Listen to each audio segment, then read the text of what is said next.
आज मेरे पास बहुत ही इंटरेस्टिंग केस आया। वाओ। एक बंदे ने मुझे सवाल किया कि सर मैं कोई प्रॉपर्टी खरीद रहा हूँ मेरे को ना एक बंगला चाहिए, रेस कोर्स और गोल्फ कोर्स के बीच में। जिसकी actual price stamp duty value यानी जंतरी की कीमत से काफी कम है।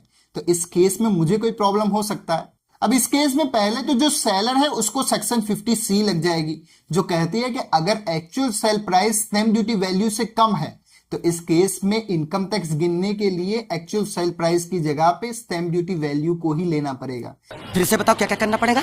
जैसे 6 लाख की प्रॉपर्टी है और 10 लाख रुपए स्टैम्प ड्यूटी वैल्यू आ रहा है, तो इस केस में इनकम टैक्स गिनने के लिए आपको 10 लाख रुपए ही सेल वैल्यू गिनना पड़ेगा। मगर यहाँ पे जो बायर है उसको तो प्रॉपर्टी सस्ते में मिल गई, क्योंकि 10 लाख रुपए की स्टैम्प ड्यूटी वैल्यू और 6 लाख रुपए की एक्चुअल प्राइस।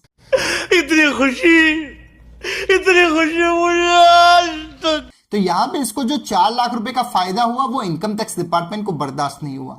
उन्होंने एक और सेक्शन इंट्रोड्यूस किया, सेक्शन 56 सबसेक्शन 2 क्लॉज 10, जो कहती है कि ये जो डिफरेंस अमाउंट है 4 लाख रुपए वो बायर के हाथ में अदर सोर्सेस में टैक्सेबल होगा।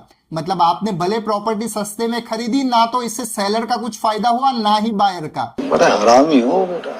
अगर ये वीडियो आपको समझ में ना आया हो तो एक बार फिर से देखना, बहुत ही इंपॉर्टेंट और प्रैक्टिकल वीडियो है। और आपने कोई प्रॉपर्टी परचेस की है या नहीं मुझे कमेंट में जरूर बताना।